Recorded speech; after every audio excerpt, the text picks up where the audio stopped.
we basically kind of restarted the team there and built the core components of speech AI system at the time.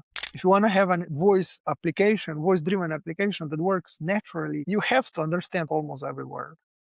Most languages around the world with some significant population are covered with our model, and that recognizes them with high accuracy.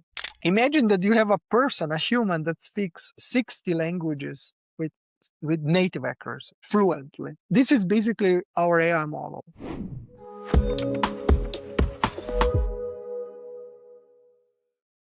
Hey everyone, welcome to the Convo AI World Podcast, where we interview the founders and leaders pushing the voice AI space forward. Today, I'm very excited to have Klemen, founder and CEO of Soniox, with us to talk about not only speech-to-text systems, but what it takes to become native speaker accuracy in the speech-to-text area. Thank you, Klemen, so much for joining us today. Hermes, thank you for having me. Happy to talk to you. Yeah, of course. Congratulations on your recent first placing within the recent evals that were released. So I want to give a huge congrats to your team. Thank you. Yeah. Before we get too deep into speech to text, I'd love for our audience to learn a little bit more around the origin story of Soniox and what originally kind of pulled you into working with speech and audio and AI. Well, I started working with machine learning in 2008 when I was first year of undergraduate. I worked with a team in Slovenia at a research institute, and the team was called AI Lab back then, when the AI word was not a buzzword yet. Yeah, and I happened to basically work on really kind of cutting edge natural language processing since then. It was support vector machines, all kinds of clusterings, all kinds of knowledge graphs infused into this structured prediction machine learning problems. So I got to get exposed to machine learning and sequences in terms of language quite, since 2008, really. And then I've been, always working on problems with language understanding. But speech really came into play when I joined Facebook in 2015, where I started working on speech there with a few others. We basically kind of restarted the team there and built the core components of speech AI system at the time. That's where all of this background from natural language processing came into play for the speech. And of course, I learned many new things on the speech audio. Speech world and audio world is much different from text only. So it's in so many ways harder. I've been at Facebook now for 5 years there, built many systems that went to production, served hundreds of millions of users. Live captioning, part of the Facebook product then, Meta now, on all kinds of other things that were shipped there. And then in 2020 we started Soniox. That's such a deep history. Like the 2008, those were the early AI diffusion neural nets. Like these things were just emerging as kind of like that cutting edge technology. And so you got to take the position of being in it from the audio instead of the text type world. Super cool. And then going on to Meta and Facebook and getting to deploy to millions of people in production. So you really understood like what it takes to scale this kind of technology, not only from research, but into production. What problem do you think was a problem that really stuck out to you in terms of speech recognition or translation that you didn't feel was really being solved at the time? What gave Soniox that early opportunity to come together? Yeah, I mean, the key thing about speech to text, speech recognition is accuracy. And it sounds simple, but it's actually quite complicated. And when we say accuracy, I don't mean accuracy just for English, okay? And just for clean speech environments where, we have really no noise and super high quality of audio. When I say accuracy, I mean just speech AI that's built for real world, okay? And that it's not just meant for English, but it's meant for all languages, or at least basically 8 billion people around the world. So which means that you need to address about 60 languages, and you have to achieve extremely high accuracy for 60 languages. And the problem that comes with achieving high accuracy is how do you basically recognize a minority language with very high accuracy as much as a lot more popular languages while having tons of less labeled data, or almost no labeled data. And what really struck out to me, like at Facebook, because we are so early on into speech recognition, we built speech recognitions there for like, 10 systems, 20 systems, different languages, is the amount of, basically human labeled transcription data that you need to train a system. And back then it was clear that, the more data you have, and this was year 2016, 2017, the more data you have, the better the speech AI system was. And it was clear if you had, like, for example, 15,000 hours for English was so much better than if you had just like 500 hours for another language. So the key question that, that we stumbled and is like, how can you kind of level this, equalize across all languages, so that to give, not just English, but basically 60 other languages equal opportunity to use voice speech in their applications and still work really, really high accuracy. So the key question is multilinguality, accuracy that comes with multilinguality. How to achieve this problem. And so it was clear to me that this human labeling of what's been happening and still is happening is not really a way to get to like this native speaker accuracy, okay, which is required. So if you want to have a voice-driven application that works naturally, you have to understand almost every word. So you can't like have a word error rate of, I don't know, 10, 20%, and every fifth word or every 10th word is misunderstood. Okay, so you wouldn't really use such an application. So basically, at the very start, when you started Soniox, the key question was how do we use unsupervised learning, or so-called self-supervised learning now, to use insane amount of internet, and other available data to pre-train models in a way that it can, understand a lot of Danish, Finnish, Arabic languages, and be able to recognize them very accurately, despite the fact that there's very little human label data for it. And we really pushed hard on this from the very beginning. This is what gave us an edge, and that's why today we have like, really speaker native accuracy for 60 languages. You can go to Japan, you can speak in Japan, in Korean, Taiwanese, English, obviously, Spanish there, Portuguese, German, Italian. I mean, really, like most languages around the world with some significant population are covered with our model, and that recognizes them with high accuracy. Super interesting. And you touched upon there something that I want to dig into a little bit. You mentioned unsupervised learning and label data. Like, one of the things that's been a constant theme, I would say, across all these podcasts is when you talk to leaders in the space, everything comes down to the data, the labeling, how it's connected. So at a high level, like, how does Soniox approach this into like a single speech model across so many languages? No secret sauce. I'm just saying, like at a high level, you mentioned like you put together unsupervised learning systems. You found ways around this, right? Yeah. So we call it AI Data Factory internally at Facebook. So we are basically utilizing, the most advanced of AI models, okay, from speech to LLMs to language identifications, to basically gather and create with AI, large training data sets, high quality training data sets on which we can then train our system. So think of it like this, that what's happening with supervised fine tuning has been happening, with LLMs or reinforcement learning now. We've been doing that for 3-4 years now. Okay. So, we started basically with that. So, and we really pushed this process to very, very large scale. So we're operating on petabytes, many petabytes of audio data, many tens of millions of hours. So in the key is how do you use the AI, the state-of-the-art AI, and, in various ways to create great data to train a better AI. So this is where is the magic circle, I would say. And how do you do this? Because speech training is much different from text training. Okay, so let's maybe dive here just for a second. So when you train a text LLM, right? What is the input to text LLM? It's text. And what is the output? It's also text. And typically, at least in the pre-training stage, these two texts are actually the same. Input text and output text are the same. They're just shifted by a token. Okay, so the model really predicts based on n tokens, it predicts the next token. So the pre-training in this and the collecting data for pre-training is in so many ways much, much, much simpler because you don't need to link two modalities. It's actually the same. You just shift it a little bit to the right for one token or one word, whatever you want to call it. But when you go to speech and voice, you have two modalities. You have audio signal as input, okay, raw audio signal.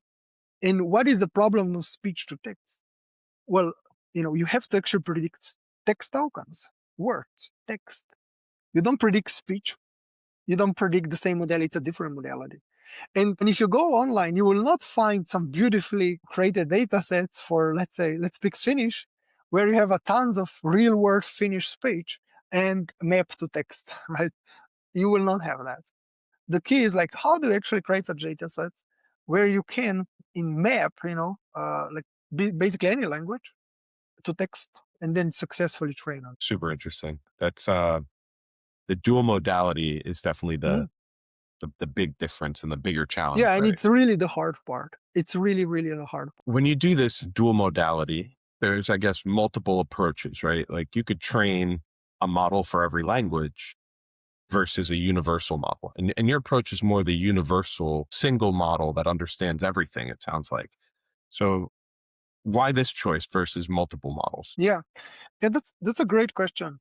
So we used to train and have individual models, like English only model. And then when we did other languages at first, we did them in bilingual modes. So Soniox was kind of the first, it was actually the first to offer bilingual speech-to-text system. So when we say we have a Korean speech-to-text system, we really had a Korean plus English. Or when we said Italian, we had Italian plus English. And then we saw how the model was able to leverage the other language to improve on the other language. So it's kind of logical, seamless now. So the concept of this transfer learning from one language to another language happens also in speech to text and speech AI. So then when we said we're going to create this new generation of speech to text AI model, which is where we're seeing a big traction around the world. Okay, we're going to grab all the languages, like 60 plus languages that we want to support, and put them into one model and train on all of the data for all languages at once. And then, as I mentioned, the sounds between languages, some languages are similar, very similar. How we write words between languages is similar. So the model can leverage a lot of that. So if you talk about entities, right, which is typically a problem with most speech-to-text AI systems out there, you use, let's say, let's pick a French speech-to-text AI system, but it's not good with well-known entities, let's say, in America, just because it was never really trained on French corpora that would use lots of entities, places, location, people's name in the French corpora, right? Which might struggle, I don't know, with Elon Musk, San Francisco, New York, etc., right? So it does actually so many times. But when you train and merge this, it's just naturally a merge. You can go to a language where you didn't see an occurrence at all of Elon Musk, right? In the training data with that pairing language and this entity, yet it easily recognizes the entity because it learned it from, let's say, English. No, that's and this problem of multilinguality is actually even more severe, right? So because people think, oh, why do you need, let's say Austrian name entities? Well, just think about that. You want to say, I'm going to go to Vienna, Graz, Silhouette, right? These are cities, in Vienna, and it's legit. It's properly legit and okay to say this in English. And in fact, you want to say this to Google Maps, but it's not really going to work, right? So the multilinguality seems like that. Okay, you don't really need it, but when you actually use speech in the real world, you don't need it. You actually need it all the time. You may want to speak in English, but they will say Apfelstrudel, right? We all know what this word, what it means. But do you consider this English? I consider this English. It's like two words maybe borrowed from German, a language a little bit, but they totally fit in this context. So multilinguality crosses really, like for a given language, it's a mix of many popularity and other terms and entities, and even many technical terms. That's super interesting. So the AI does its thing, right? It recognizes patterns, it recognizes similarities. And that's super interesting because language, I guess, all has similar roots, right? Like there was different languages that spurred off and created new language. So it's finding those similarities and it's able to learn from that, right? Yeah, exactly. And, it's kind of hard for us to comprehend this because none of us, I guess, speaks like, more than a dozen languages, let's say. I think that's pretty fair to say. Most of us speak maybe 2, 3 languages fluently. So imagine that you have a person, a human that speaks 60 languages with native actors fluently. So this is basically our AI model. And so I think what's happening inside, it's hard to say precisely, like that the space of languages on the voice and speech side and also on the output space becomes very like kind of continuous. It's not so many discrete, oh, this is English, this is Spanish, this is French. They all get kind of like in a spectrum, like nicely connected in some ways. They have a large amount of overlap.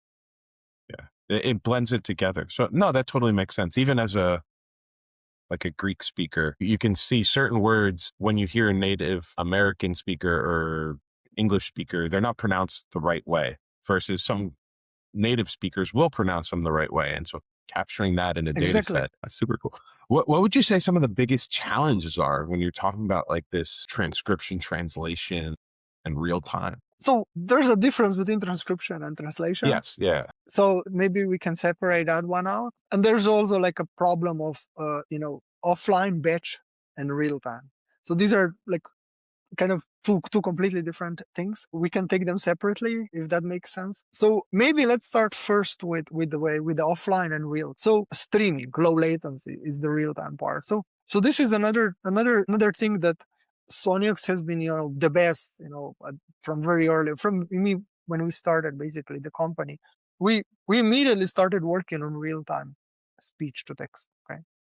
Which really means that you are streaming the audio into the neural network, and you have to, with some very low latency, very quickly, very fast, generate some word, parts of the words. And while the audio keeps coming in, you have to be generating words. So this is much different than what, for example, ChatGPTs or other LLMs, text LLMs are. Because what you do with others is like you provide all the context. You ask, hey, how are you? You ask the entire thing, and then it generates the entire response. So you don't have this concept of bidirectional streaming, okay? You provide the entire input, and the entire output is generated. And then you again provide the entire input, and output is generated. So for streaming with low latency, it's really much, much more difficult because you have this, you have to basically make decisions in low latency setting in real time. So basically, speech to text AI system is in some way, I say it sometimes to the team, like a robot. Okay? It's basically a robot. It gets in a stream of raw audio and it needs to make decisions in real time. It doesn't steer the car, but it does produces tokens. It does produces words. And how do you know this robot, this speech-to-text AI system is accurate? Is good if it's producing the right words with low latency. So as soon as possible. So the streaming problem is the real-time aspect of this is really, it's a lot more challenging how to do it well, especially with these modern architectures with transformers and LLMs like architectures. It is really difficult to do this with accurately well. So we have to do a bunch of innovations here just to train transformers to become streaming transformers effectively. So that's the files, the offline part, and the real time. The transcription and translation are really two quite different problems. So in our speech to text AI model, speech to text API, we don't offer just transcription, real-time transcription. We also offer speech translation, real-time speech translation. And we saw a big opportunity here to improve upon what everything has been done so far. So if you use Google Translate or other kind of real-time speech translation services, you will see they're basically translating with a relatively large delay. So basically, you first see a transcription, and then it's kind of waits until the end of the sentence, and only then the translation occurs. This really breaks the conversation flow because you miss, I don't know, 10, 15 seconds before you get anything translated. So we said, we can probably do translation much, much, much faster. we have to somehow basically do it mid-sentence. Think of it like, in chunks. As I'm talking, I can also do the translation of that with some a little bit delay, but I can do it. And maybe it's 1 second, 2 seconds delay. So we train the model in the same way. So the model has been trained to basically do translation as the person speaks. So you'll get a transcription and you'll get immediately a translation, but not wait until the end of that. So you say a little bit of words and then translated words, a little bit more words and translated words. So, and then then it's really interactive, like for the first time. So you can just fluently talk to another person in another language back and forth. And there's almost basically no delay in conversation. No, that's huge. So it's taking the real time versus, we'll leave batch to the side. Yeah. Just thinking of it in real time. You're making almost like two predictions, right? First is the prediction, what's the next token? What's the next word? But then you have to reevaluate as more context comes in, because different languages, obviously, they move around the words, they move around the bits. So it's doing two predictions then as it does the translation? Yeah. So, kind of. So, I mean, this is exactly what's happening, like I say, Hermes. So, because it's a streaming model, it's a real-time model. As it gets more context, more input, more audio, like when I'm saying beautiful, right? So as I'm getting as I'm giving more of the signal, more of the input, the model is better at recognizing this word effectively. So, and when I have kind of fully finished speaking the word, the model will predict that word much more accurate in between. And this holds for active speech. So that's how transcription is done. And then translation is done after the transcription of a few words is completed and it's assessed with high accuracy. The model does this on its own. It's been trained like this. Oh, now this transcription is very accurate and it's the right time to do translation, because it's not always the right time to do translation, right? You cannot do translation every 3, 4, 5 words. For some languages like German or Korean, you would completely break the translation meaning, because the words completely shuffle when you do translation. So basically the model has been trained to listen and wait until it actually can create a high quality translation. And so that's built into the model, and that's how you get real-time transcription with high accuracy as well as really high quality translation. No, super interesting. And that's what gives you that kind of trade-off, right, between the latency and the accuracy, is like, how do you time that perfectly so that it doesn't lose meaning? Exactly. And that goes into the problem of real time and tying the speech with text and etc.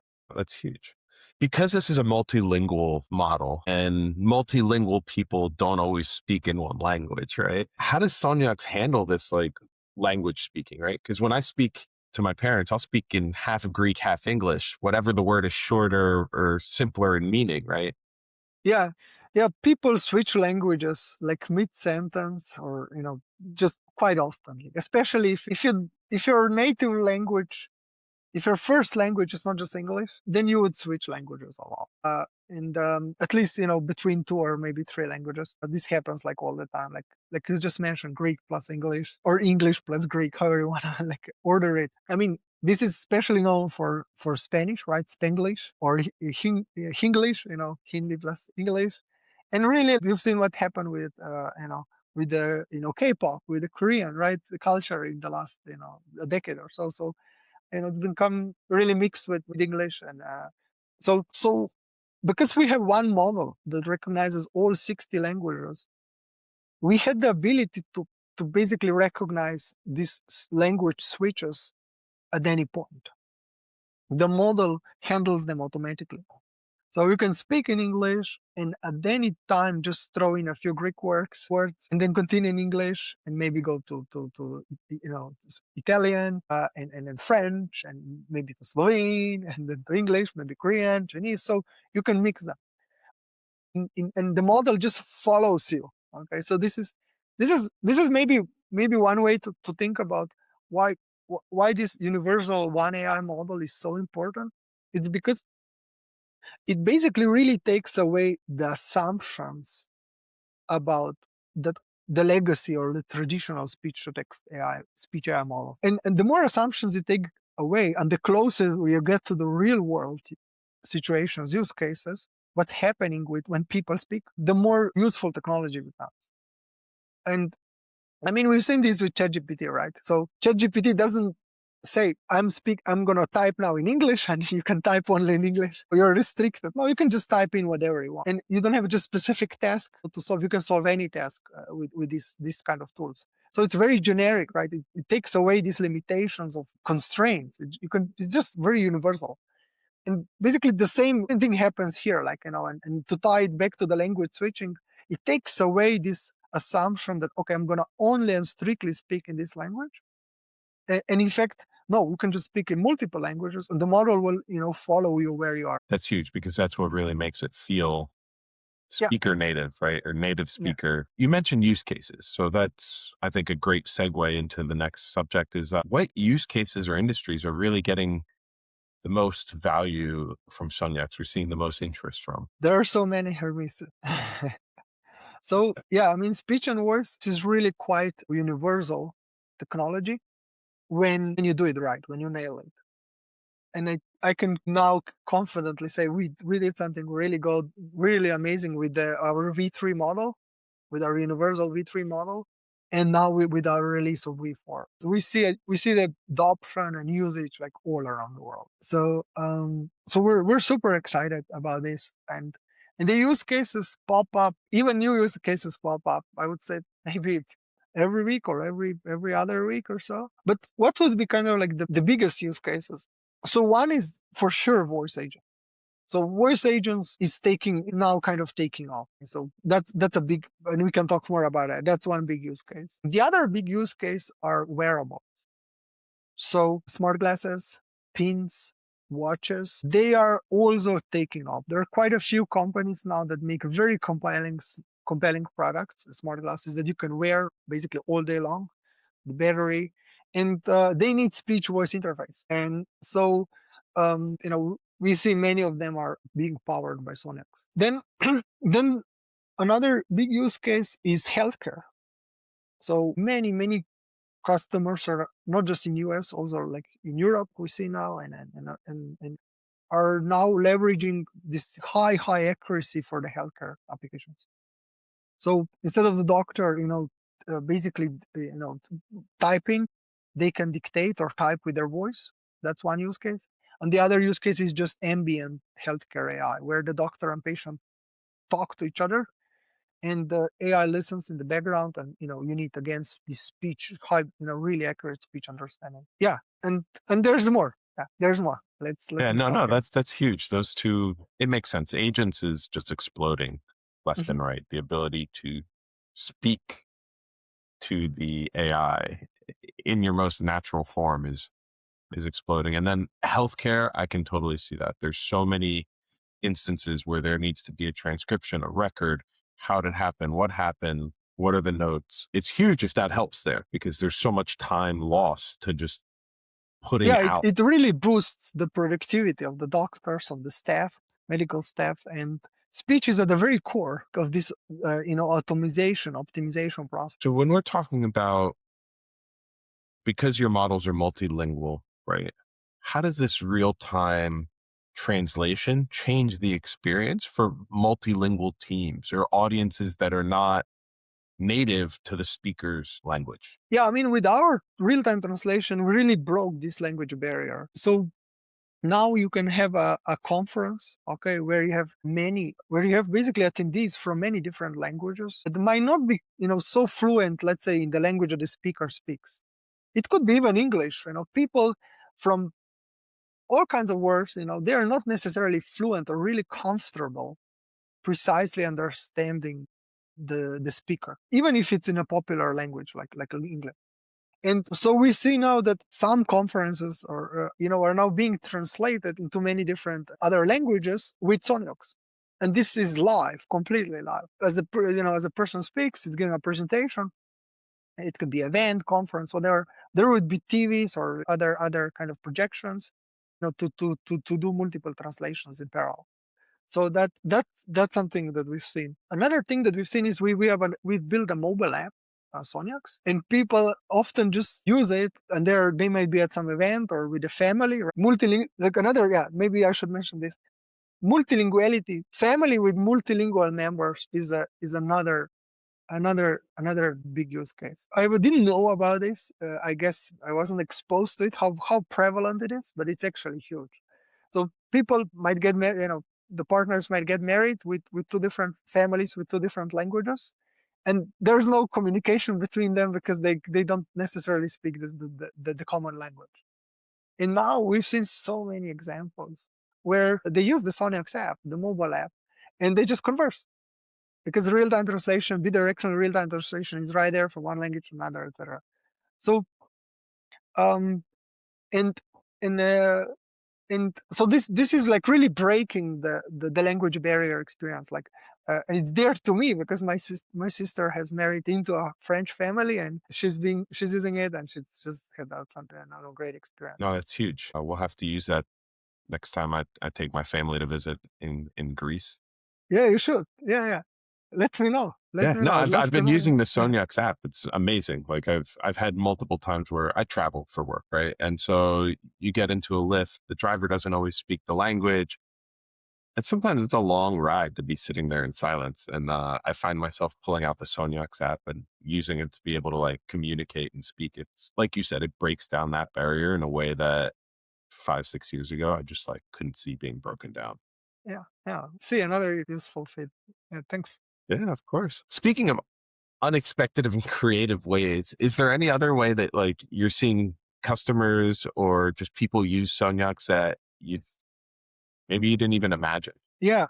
I've been struck by this. How important is this for people with hearing disabilities and in the deaf community? So we receive, and continue to receive just how transformative, basically, having an AI software that can listen carefully to every word being said, and then they being able to read it, because otherwise they just don't hear it, or they hear just a portion of it and they're not really able to interpret it. I mean, one of the feedback that we've gotten from our users was, this guy that really vividly described how I asked him, can you describe how it changes your life? And he said that now his wife doesn't need to stay at home anymore when he goes outside of the apartment, because he can use the Soniox app. He can go to the doctor by himself, because now he can communicate. And so it's actually, I think this is really profound. So I'm super proud of the work that we're doing, and that's being, projected into this everyday's life of people and how they can use it. There's it's really hard to build extremely useful applications, tools for the world. There's a lot of people with hearing disabilities. This is not a small community. That's another thing that I was surprised that I learned. About 10% of population has hearing disabilities, severe hearing disabilities. So there's lots of opportunities to just change people's life here with our app. That's amazing. The transformative power of AI to make the world and life more accessible to people, help them out in that daily struggle, right? Because they are not experiencing the world the same way that other Yeah. people are experiencing, but now they can.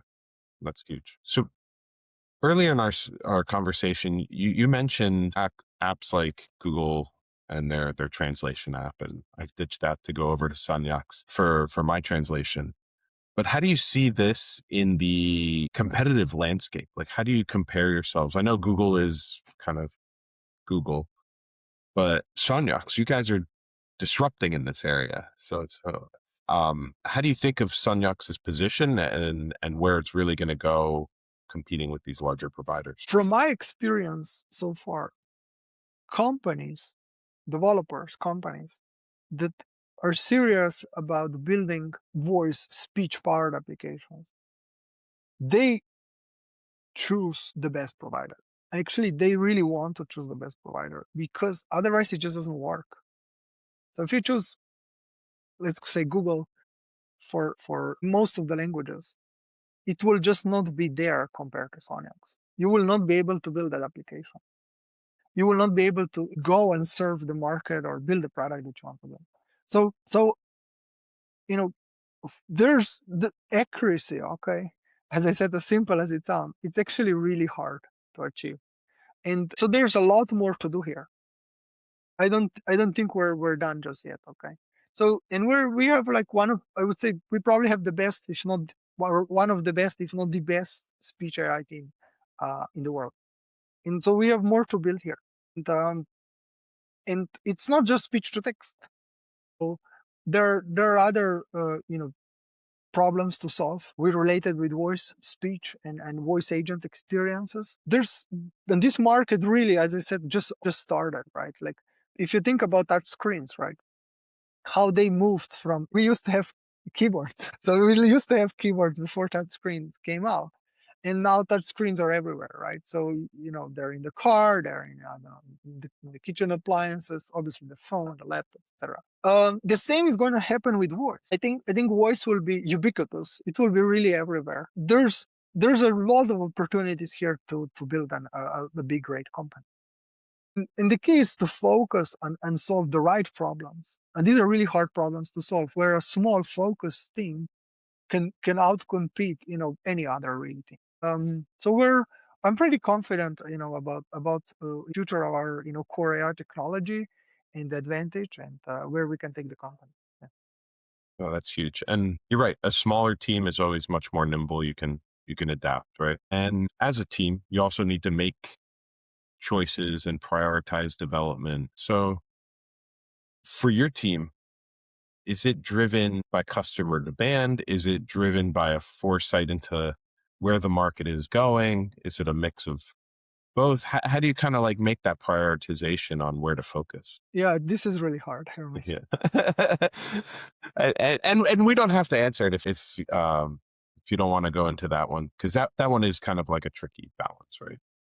Yeah, I mean, I don't think I have like a really like good answer. I mean, it's actually a hybrid. It's both, okay?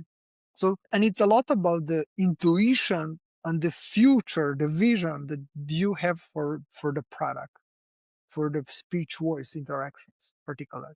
So, someone that has spent a lot of time on this and, might have a better intuition of what is the right thing to do at this time. It's very easy to do the wrong thing at this time. So choosing like the right thing to focus, it's sometimes it's a lot of it is intuition based. I have to say, by intuition I mean expertise from experience over the years. That's what I mean by intuition. And because sometimes the feedback that user give you, that get from the customers, it's not really the right direction, and they don't even know it. They're used to using speech and voice AI in a very particular way, but you already see that in a year it's going to be actually elsewhere. They just don't know it yet. So in these cases, you just have to go and build for, develop for the vision. But often customers are right. For example, if something doesn't work very, if the speech AI doesn't work reliably, like in some cases, you do want to improve that, like really, really quickly, okay, as soon as possible. So both. Take the customer feedback, but not always, ignore it sometimes and follow the intuition. No, that totally makes sense. This is really kind of where the customer tells you what they're expecting, what they're looking for. And that's for you as a founder to understand really what's that bigger problem that they're trying to solve. So when we think about the bigger problems and where this space is going, how do you see speech recognition really evolving over the next year or two? I wouldn't say necessarily speech recognition, but like this speech to speech experience. So speech in, speech out, STT, TTS, and some brain in the middle. This is really going to, I think, get to a point that's going to be very reliable, robust, and you will be able to converse with an AI like with a human. I think this will happen, like in let's say in 1 year time. So how much of the task it will be able to do, that's a separate thing, but at least it will be able to have a very human-like interaction, communication for some period of time, let's say like, I don't know, 5, 10, 15, 20 minutes or so, one session, not like, it will not span like days or weeks, or I think there's more to do there. But this will be the key thing, like just making it conversing with an AI just like it would be a human. Really blurring that line Mhm. between where it is and where it is now. Yeah, no, that makes sense. Earlier, you mentioned unsupervised learning. And so do you see that really as like continuing to push the envelope forward along with better data and in producing better data in that sense. Yeah, like look, just like we see with text LLM, like reinforcement learning, it's kind of taking a life on its own in terms of how you do training and improve the models. The same kind of feedback AI data factory process happens with these multimodal systems where you have speech and text. Okay, so it's so yeah, I mean this is gonna drive the reliability, robustness, accuracy, further down, a little bit every time. Yeah. So this will be the key I get the key for better systems, at least for the for the for I'd say by the end of this year. Well, that makes sense. Do you think we'll see the models become small enough to shift from cloud to more to the edge? Or do you think it'll continue to be a little bit more of a hybrid? I mean, you can already deploy models today on the edge on the mobile devices, right? So we've been doing some work in this space, and we have fairly accurate on-device models. They are less capable than what's in the cloud just because your computer is trained. And if that suits the application that you're going after, then on-device deployment, on-device model will work. But I think you're always going to have this, once you're used to this insane, beautiful experience of voice and speech, which runs in the cloud, it's going to be very hard to achieve the same experience with on device. Okay. Very hard just because of computer constraints, like I said. But there will be applications. I'm sure there will be complications. And also the technology now will advance, I think, in terms of compression, various kind of things, so that you will have very, very accurate models, multilingual models, also running on the device. Yeah, probably so. No, that makes sense. And you mentioned the amazingness of the cloud models. So in terms of these cloud models, one of the biggest troubles is really overlapping speech, noisy world audio. Where do you see the future of that and solving that problem? I think most of the overlapping speech problem we've solved at Soniox, because we've trained the models to basically linearize the overlapping speech. So if you were to speak and I was a little bit to interrupt you, okay, or say one or two words, we would basically just linearize it, transcribe it like this, and then you would continue. So I consider that problem really to be pretty much solved. What's kind of more tricky, perhaps, is you know knowing who spoke precisely. So speaker separation, identification, that robustly solved. That hasn't been solved yet, and it will be a really important problem to solve for, let's say, device like wearables. Okay, it's kind of like, for example, if you're wearing glasses, it's really important to know that who's wearing the glasses. So if I were to converse with others while wearing smart glasses, it would really, it's important for the glasses to know that when I'm speaking and when others are speaking, for example. This is a simple use case. So there's more on the speaker awareness, speaker understanding, who is actually speaking. I think that's still, there's still a space to do there, a lot of it. Well, that makes sense. And there's definitely some improvements, right? With like voice prints and things like that, where you can have one person identified, but then like you said, if I'm wearing glasses, I'm speaking with multiple people. So over the course of the day, understanding multiple different voices and being able to keep that straight is definitely sounds like a huge challenge, but a huge opportunity in the same sense. Yeah, absolutely. You touched a bit about how agents are really exploding and this combination of speech to text and text to speech with the brain in the middle.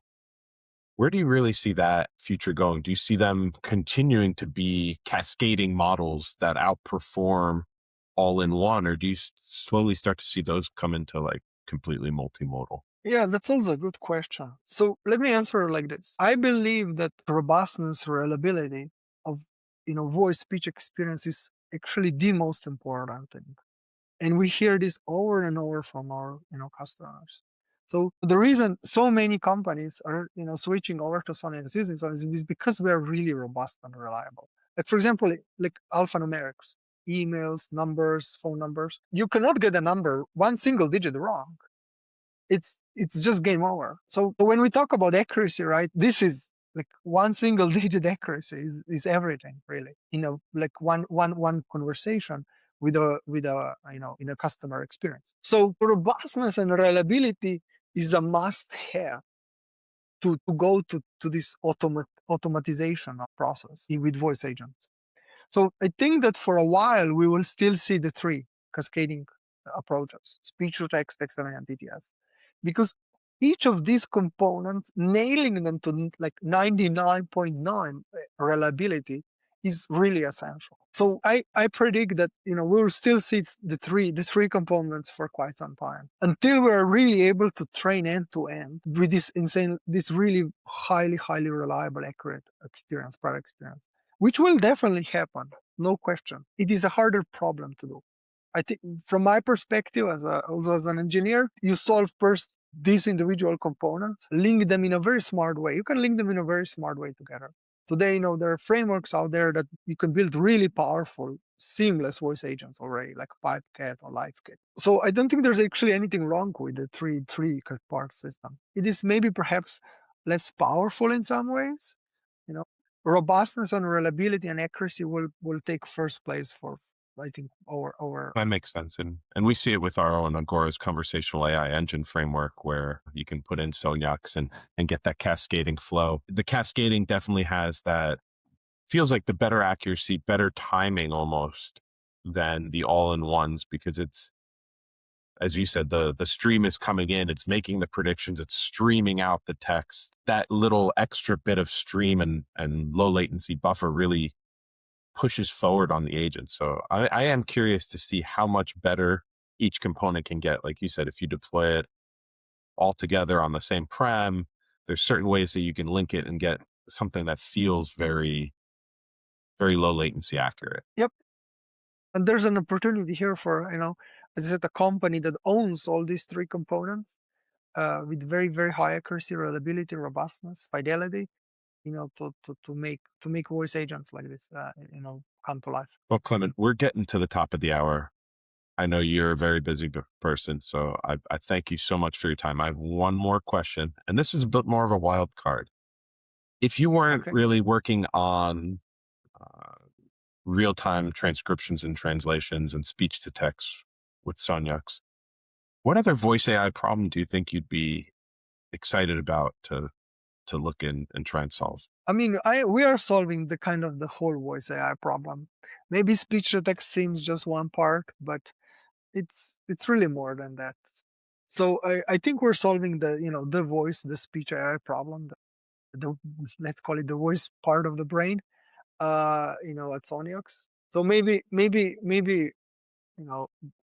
if I were not working on voice and speech, what else I would be working on? Is that what you meant? Yeah. Yeah. If you weren't working in this space in voice AI, what other things would excite you as an engineer? I mean, so while we are working on voice, we are actually, we are deep into the, other parts of the LLMs and other parts of this text. We know quite a lot about, other parts of the AI as well.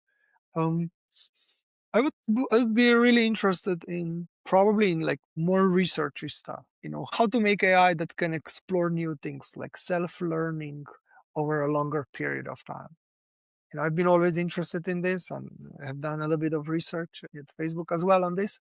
So this self-evolving learning long-term systems that kind of organize themselves in a way that you know emerges some more intelligence behavior than if you just train individual components. That move towards the AGI, as some would call it, right? Where the model itself is able to take what it's learned in one area and apply it and teach itself in another. That is super Yeah, interesting. yeah. Like that's I think that's still pretty unexplored what can be done there. Well, Clement, thank you so much for your time. And thank you to everyone watching along. We'll see you in the next one. Make sure to like, subscribe, and follow us for more. And Hermes, thank you so much for having me. Really cool conversation. So appreciate it. Amazing conversation. Thank you.